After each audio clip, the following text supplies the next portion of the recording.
waxay maanta si habsame leh uga qaybiyeen gudaha Balugubadle shirkadda Bootaan ee Diiriye Company raashin abaarada noocyadiisa kala duwan oo ay u qaybiyeen qoysas gaaraya 450 qoys sidoo kalena waxay dhammaan deegaanada hawdka u qaybiyeen qoysas intaasi ka badan ugu hore waxa uu mahad celiyay qaar ka mid ah qoysaska abaartu ka halakeysay xoolahoodii waxaan ahay Haruun Maxamed Cabdullaahi waxaan u mahadnaqaynaa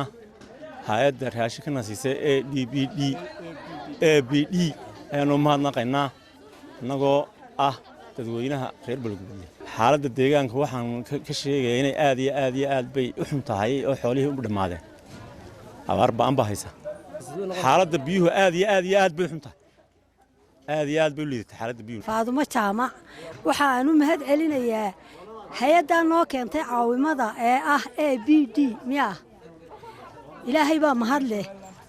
iyo Soomaaliland iyo ciidamada noo shaqeynaya dhamaantood maayirka degmada Balugubadle Cabdi Imaan Jaamac iyo xogayaha fulinta dawladda hoose Cabdikariin Cabdiraxmaan Madar ayaa faahfaahiyay xaaladda abaareed inaanay kaafiyeen intani laakiin ay u baahan yihiin gargaar intaasi ka badan ninka ganacsadaha ee ah Diiriye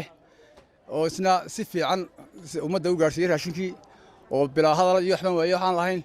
aad baan idinku mahadnaqaynaa dadkuna baahi badan buu qabaa waxa ugu daran imka biyihii baa ugu daran iyo raashinba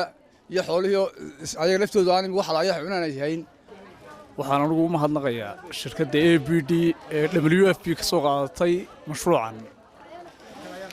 iyo inamada bixinaya Bootaan aad ayaad u mahadsantihiin baan leenahay laakiin bulshada 10% wax la siiyay 90% kalena waxay u baahan yihiin in la taakuleeyo gabagabadii waxaa soo afmaray Xasan Maxamed Cabdi oo ah wakiilka shirkadda Bootaan waxaanu ka warbixiyay xaaladda adag awgeed inay isku xilqaameen inay si degdeg ah u soo gaarsiiyaan raashinkan